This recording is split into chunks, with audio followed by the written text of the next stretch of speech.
Hello, friends. Let's continue with our series of GPETS.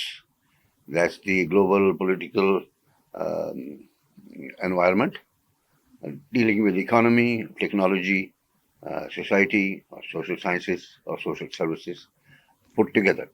Normally, this is not a course offered in the MBA classes, but geopolitics is becoming more and more important.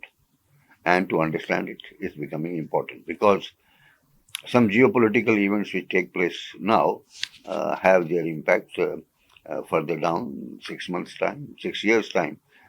A clear example would be the Ukraine war, Ukraine conflict, and it having impact over a large area of the world and especially poor countries. Besides the deaths and people injured and all that within Ukraine itself, and relating to that, which most people then don't know, is that for the four oblasts, as they are called. You can call them republics or districts, but actually, in the end, they have got affiliated as republics to Russian Federation after a referendum last year and a fresh referendum on the day when the G20 was happening here. This is not done under any UN resolution or something of that kind. It is done because people wanted to it, and they have voted for 70% for a party which is affiliated to the Putin's United Russian Party. So those republics have got formally affiliated with the Russian Federation. So nobody can say that they are being attacked by outside, etc. It's the people's will, and UN system also allows that when people want with their own free will to detach themselves from a country and form a separate union or something of that kind without the resorting to arms, they can do it. Now, next, let's come to the thing that BRICS happened last month, and a month before that there was G7 in Tokyo. So, what is the impact of these things? Going back to the person who created the word BRICS from the Morgan Stanley, that is Mr. Jim O'Neill, has given his feedback.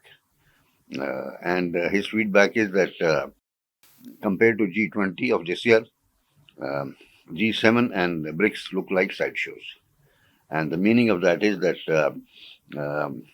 Mr. Modi has acted as a statesman, while Z has vacated that position. He is not acted as a statesman. And Mr. Modi has very deftly, along with his team, brought a consensus on three major issues currently concerning the international community, and that is on climate action and on the Ukraine war and on the economic restructuring of the multilateral institutions. So three broad areas, and that he has very deftly organized these and got the consensus formed. And he says that this will define the agenda for a number of years to come. Then we have our neighbors. Bangladesh, of course, has been very positive reaction, and Mr. Modi also went out of the way to induct Bangladesh in various activities, for example, Biofuels Alliance, and invited them, and projects kind of worked out between Japan and then another between India for connecting near Agartala, about 30 kilometers by rail and connecting it to the old rail networks, and so on also. Now, Pakistan, formally there has been no reaction.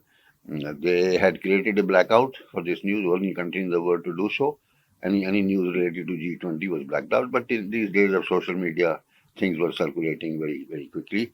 And um, people of Pakistan, through social media, have reacted very, very positively.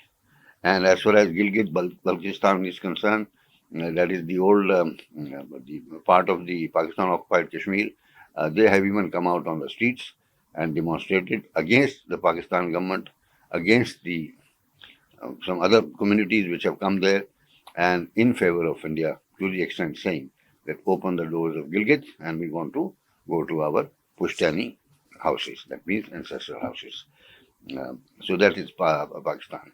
Um, China's reaction has been lukewarm. That it has been lukewarm about the project, IEC also, the new corridor, saying that will it work without China? But also the reaction that it is against BRI is also not correct. It is not related to that. Then coming to the United Nations, Mr. Guterres has given very positive feedback, saying even on Ukraine, it was a good thing that the compromise solution was there. So there is no opposition to that, because earlier UN resolution was different. It was very strongly against Russia. And then also saying that climate action and the reform of the multilateral institutions is an extremely good idea. Separately, World Bank President Mr. Ajay Banga has given a number of interviews saying that he has got fresh wind in his sails to be able to, that's an expression to say that I've got a support to go on sailing by the deliberations of G20, and that he had visited 90 countries before coming here and then met almost all the people, all the heads of state, 30, 40 of them. And he says now he has a very good idea how to take the bank forward, though formally things will go through the board, etc. And that change is to align bank more towards the needs of the developing countries. IMF managing director said something similar, and of course she is the head of a committee now set up by G20 to work out on these changes. Then there is something on the regulations of cryptos. Same thing, a committee is there to finalize it. I think our finance minister, Dr. Nirmala, is also chairing it. Now, we go further far. Indonesia president had supported this quite a lot, and since the Saudi Arabian delegation came next day as on state visit, then they have signed about 8 agreements to take things forward, and then the project of IEC will be finalized within 2 months, as Mr. Biden, the president of US, said, and also the European part of it, European investment part of it, called the Global Partnership for Infrastructure, GPI, would also get going, and they said they will finalize things within 30 days. So this is not one of those resolutions which get passed, but these are the resolutions which are in the process of getting implemented. Now, all of these views, etc., we have linked to the discussion here. So you will have more opportunities to read it also. Now, there's something interesting, that what will we call it? So some people are already calling it the new spice route, as contrast to the new silk route, which is another name of BRI. See, the Chinese project also doesn't get really hurt, because it's coming from China via the Central Asia and then going into the Europe, let's say Hamburg port, which they have also bought.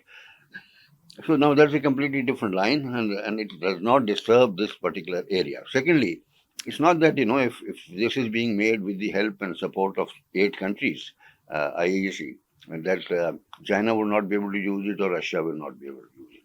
In fact, Russia has said that this is a very positive thing, that they are also likely to gain because of this. So such major things like, Suez Canal, when it was made, there was a fight between French and the British and so on. Finally, a French company made it, then British and French company made it, and today it's very, very crowded. Now that has reduced the distance between the Atlantic and the Pacific Ocean and made shipping cheaper and better. Now that does not mean that another country's ship cannot use that. No, they pay their charges and they pay it. Some people organize it, some people take the risk. To that extent, if these are formed in the form of companies, well, they will have the advantage if it works well, and if they lose money if it doesn't do well. So it's not a question that China is going to be excluded from it, or other nations, for example India, will not be able to use the Central Asian route if we can get access to it. That we had explained briefly, that with Chabahar port becoming operational, India has a chance to go via Chabahar port and then across to Afghanistan and then to Central Asia also. once the situation is changed. Now, talking about geopolitics, only yesterday, the China has formally appointed an ambassador in Afghanistan, the first country to do so. Other countries have still are shunning the Taliban. Surprisingly, though, Taliban was brought in by an agreement between the Taliban and the U.S. government, but U.S. government does not recognize them for some reason. Be that as it may, these some tensions will remain there. Tension of U.S. with Iran will remain there in terms of sanctions. On the other hand, they have decided to pay them $6 billion for exchange of some prisoners of war. And so plus minus things keep on going. And on balance, we have to see what. And then the governments change and their views change and then the ideas change. So it was Mr. Trump's administration which signed up with Taliban, though they were fighting with them for 10 years, to say, you come and take the power. So the elected government which was there was thrown out by the Americans. So this is geopolitics. And why does it make any difference to us? Of course, if we can trade with Afghanistan, if we can trade with Central Asia and all that, that is more trade. And if we can trade well with Europe, cheaper costs, etc. Okay, now, so therefore, let's go into the background and history of it. There is a very nice link available where William Dalrymple has been interviewed. He's a historian, he's a British historian. And then he goes and looks at the old maps, says that, it was not the China which had so much trade with Europe as India had. India had trade with all of them, and that was all sea route trade, coming from number of ports on the coastline of India. So that map we will attach, and the link will also be there. And so he explains that around 180, if you look at it, when the Roman Empire was there was a trade. There is plenty of evidence that there was a trade between Roman Empire and India, and it was India or Indian subcontinent, we can call it. Indian subcontinent supplied spices and silks and other luxury goods. Ivory was the most important and most expensive. And actually, Europe did not have much to return to India. So the senators there at that time have been complaining in the Senate, the Roman senators, that all our gold is getting drained to India. And see, then the wording which became was the Sone ki Chidiya, before the Islamists, the Sword Islamists started invading India for its gold hoards, whether they were in temples or they were in treasuries and so on and so forth. Then these maps explain all of that. There is, and therefore the contention that this will become a successful route. It is a reinvigoration, you can call it version 2 of the 21st century of what was happening before on smaller boats, etc., etc. And so IEC has a good foundation of a couple of thousand years, and there is no reason why it should not succeed. So that's the historical perspective. And then we have an article by Amit Sen Gupta which dissects all of this and analyzes it. We have discussed also about the other corridors. I will just repeat it and briefly say it. It's the Persian Corridor or ISRTC, which is the road network within Persia going up to, from Iran going up to Russia in St. Petersburg. And from one side, the Russians are making it. They are putting in about $1 billion in 2000. Two, Mr. Vajpayee had signed an agreement that India will put in about 1,000 crore rupees. So that line is kind of getting ready. And then the Chabahar port near Bandar Abbas, 30 kilometers only. And then there is something like only 60 kilometers Gwadar port, which is there in Pakistan, which connects the BRI of the Chinese funded thing, which is not yet operational. So anyway, Gwadar becomes operational, Chabahar becomes operational, Bandar Abbas becomes operational, and it's connected. So that way it will be connected via Armenia and then to and Georgia also and then to two different parts of Russia. So things can move. Then there are two other routes which are basically Russian routes. which I have mentioned earlier but not gone ahead. There, that also day before yesterday, on 13th September, the Minister Sonowal from India, Minister of Shipping, has tied up, done the agreements with the corresponding Russian ministers at Vladivostok. Vladivostok is a port, which is the eastern port, and quite famous, quite for quite some distance. But this is also not all-weather port. So there is this route which is around the Arctic, hmm, uh, from the around the Arctic. That means the frozen ice and all that, where the uh, Russian ships still ply there because they have ice cutters in front of them, and ice cutters are nuclear powered, and they do it. And second is the proportion on the Eastern Mediterranean. So for both of them, they have given the rights for India to apply them, which is special because India is the only country, in addition to Russia, which would be using it for the time being. So as far as India is concerned, its logistics connections are increasing. With the logistics connection increasing, it is very obvious your trade improves. So trade just does not improve that, I've got a factory here and I can do something like that. Even if you have a factory, automobiles, for example, Japan exports 4.4 million vehicles per year, and now China exports 4 million vehicles, and Korea exports 3.4 million vehicles. So obviously they go on ships. They are huge ships, and they actually go and drop these vehicles closer to the city where they will be used. So this is a massive logistics task. On the other hand, I just mentioned about Suez Canal a few days ago. Also, there has been a problem that water has reduced, and there is um, um, another canal like this, Panama Canal, yes, in the South America, where practically the shipping has stopped because the water is less. Now, this is all climate action related.